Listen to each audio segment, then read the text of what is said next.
Hello, great people. Thank you for joining us. I am Chidi And Akunna. I'm Victor Akunna. Hey, if you're new to our channel, Foundation for Family Affairs, please feel free to subscribe and turn on the bell next to it so you're notified when we drop our content.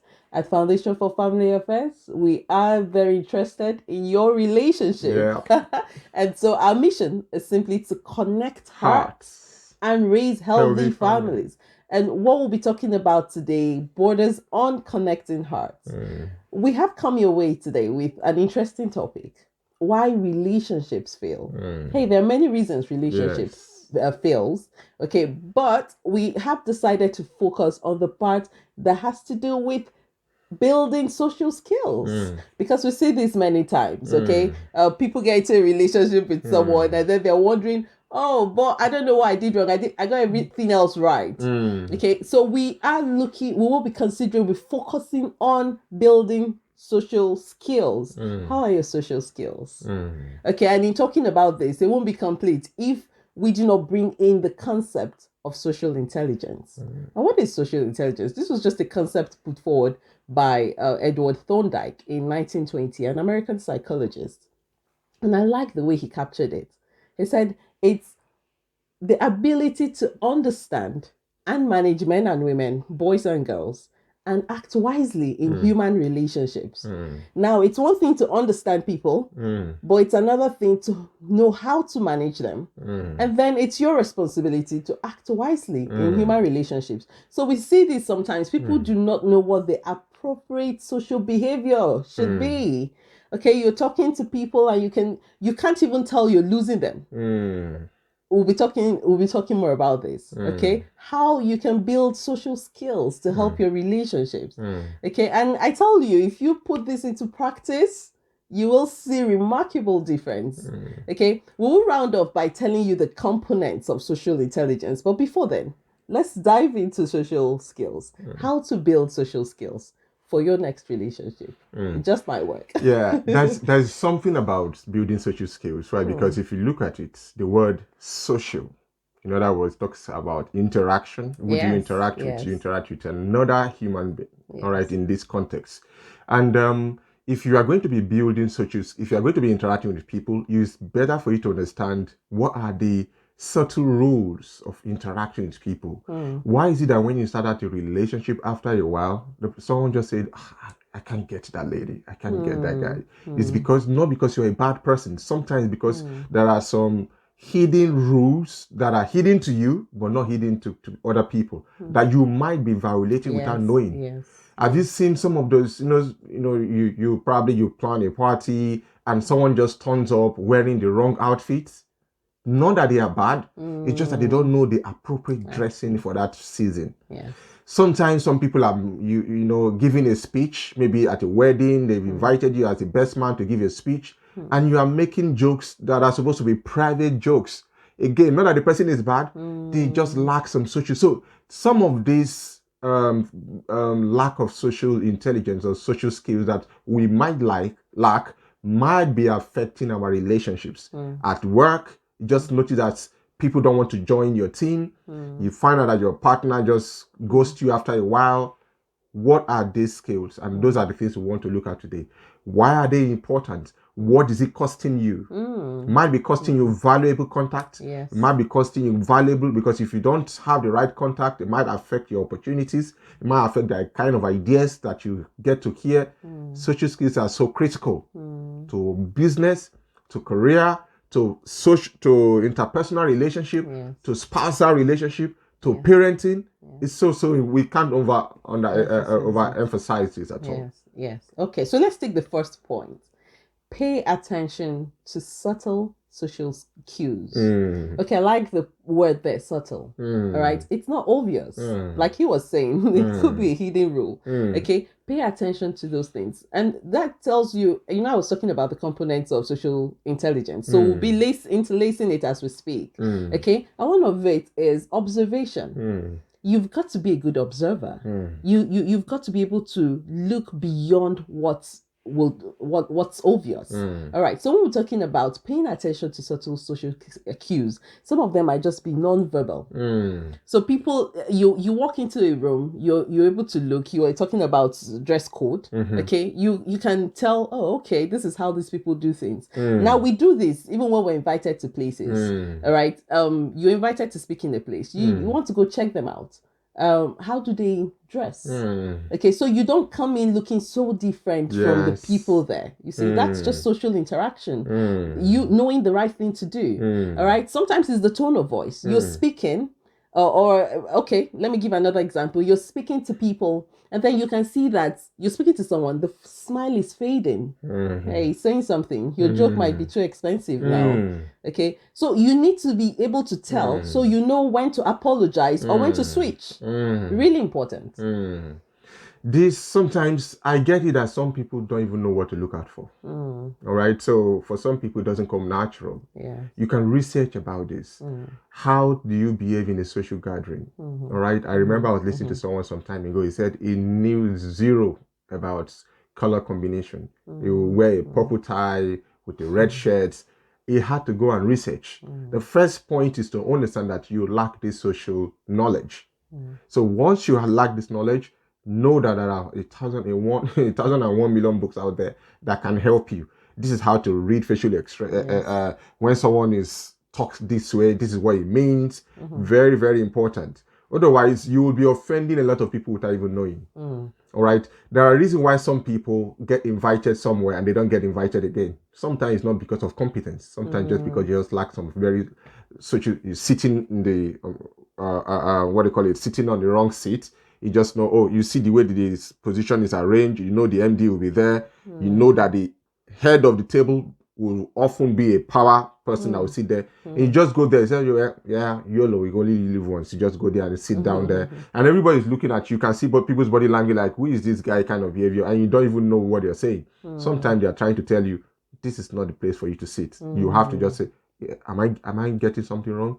Yeah, that's the empty seat. You get up and then you go and do. So some of these things are subtle, but they're very powerful. Sometimes the subtle things are the most powerful because people don't see them and they get caught up unawares. And the more you interact, I mean, you just need to increase your social interactions. The more you do that, the better you get at it. Okay, so the second point we have for you is increase emotional intelligence. Very important. Increase your emotion. This helps you get in tune, understand your emotions. When you understand them, you're able to control them.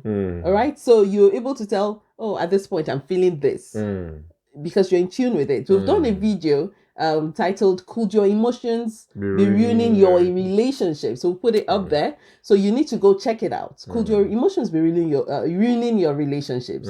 So you need to deliberately try to increase your emotional intelligence. Now, why is this important? Another concept of social intelligence is the ability to empathize. All right, empathy. So this helps you put yourself in other people's shoes to know how they're feeling at that point. I think I was giving an example somewhere I spoke, and I was saying to them, you go somewhere to eat, someone offers you food, and then after eating, the only thing you think is okay to say is, oh, it was too spicy. All right. No, emotional intelligence will teach you how to play on people's emotions and still be in good terms. All right. And still be authentic. And still be authentic. I like that word because yes, in saying this, we're not saying you minimize who you are. You're only managing impressions, managing reputation, but you're still authentic. You're still putting forward your authentic self. So how about look for something nice about the meal? At least it was feeling. You feel okay after eating. So that's something. That's you just playing on emotional intelligence. Some people will say, I like to say my mind. Yes, you just need to know what to say for different occasions. I'll explain what I mean. If you have been invited as a social critic to say your mind on an issue, that way you say both the positive, the negative, you say because that's what you're called there to do.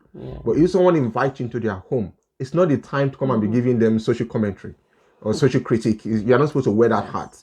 All right. This is the time where you look out for, I like what she said, what is positive about it. All right. Because this is someone who, if the appointment was for you to come in at 6, So the person probably has started maybe like 4:30 to get the ambience ready, to get the food, or even started much earlier to do the shopping, and they've done all this effort, and all you can say is that it's spicy. I think that's very insensitive. So sometimes, we have to know. That's why we're saying still be authentic. It's not about being not telling the truth.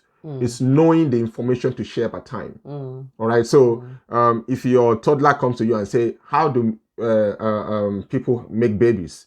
You have to give age appropriate. You can't say begin to go all to the whole biology. Awesome. Now, does that mean you're not being authentic? No, you're giving age appropriate information. So that's the same concept.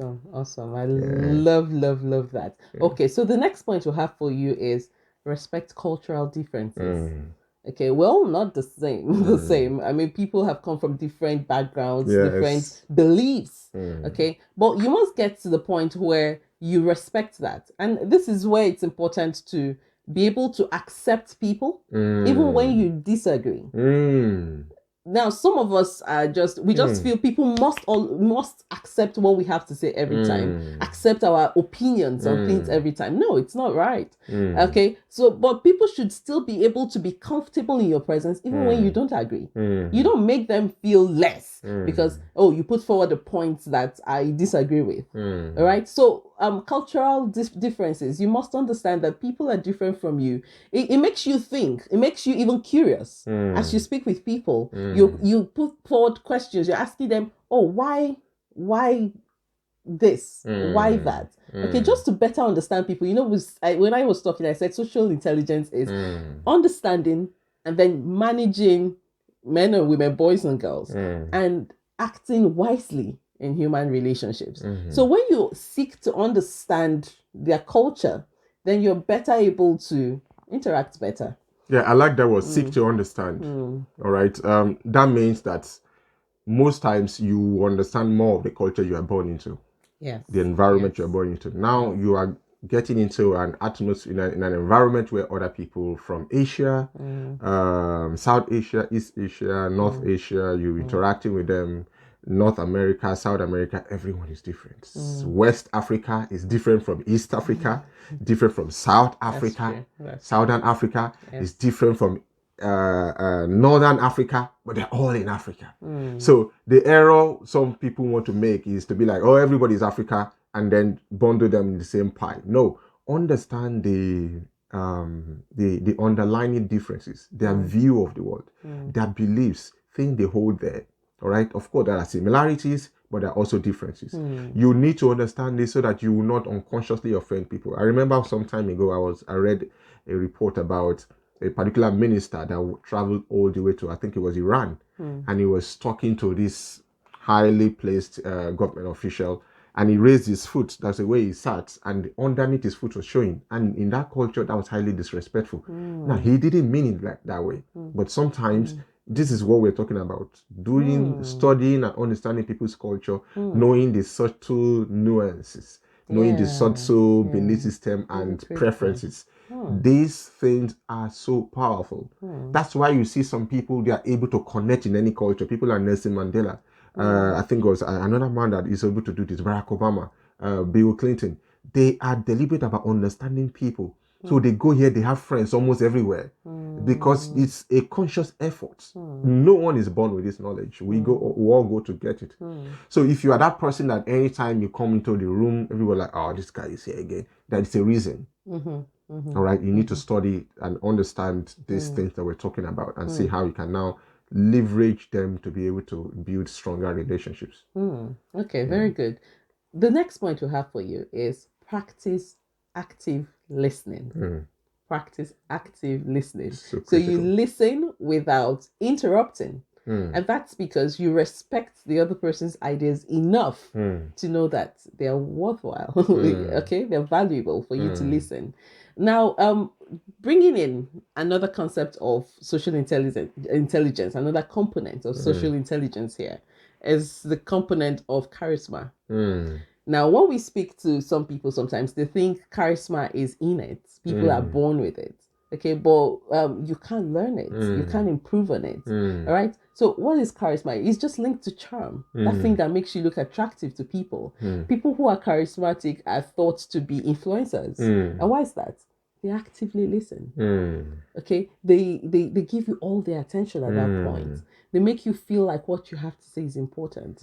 Okay, I know some other things like the smile, all right, they are able to communicate well. They just know what's appropriate to say per time. You see why it's important? Okay, but I think when we shared this one time when we were saying we have there are people you meet, and sometimes like we love going for walks in our neighborhood, and there's this couple we meet. When you meet them, they stop. Literally everything stops. It's like you are the object of attention right now. They give it to you. They make you feel like what you're saying is really important, and that's a beautiful thing, I think, to do with everyone. Yes, that's so powerful. Another, while you were talking about charm, another thing about charm is that people like to talk about themselves. So that's why it's good for you to ask people questions and listen. Not listen to look for what to say. Listen to really understand with curiosity. All right, it's something we all need to practice. Some people are better than others, so it's just something you need to practice. All right, and that's why I like what she said. Interrupting is why it's rude is that it means that you are saying what the person is saying is not important. That is subtle reason. All right, so it's disrespectful to interrupt people. All right, so actively listening, you help you. That's why people that are good listeners, they're able to remember people's names. They're able to remember important, the name of your dog. This is because they were paying attention. So next time they won't call Peter Paul or call Mercy Joan or Joan, because they were listening. Some people miss the little things that build and pull people together. Okay, so the last point we will be putting out on this video for now is you need to study social situations and study what people do in those situations.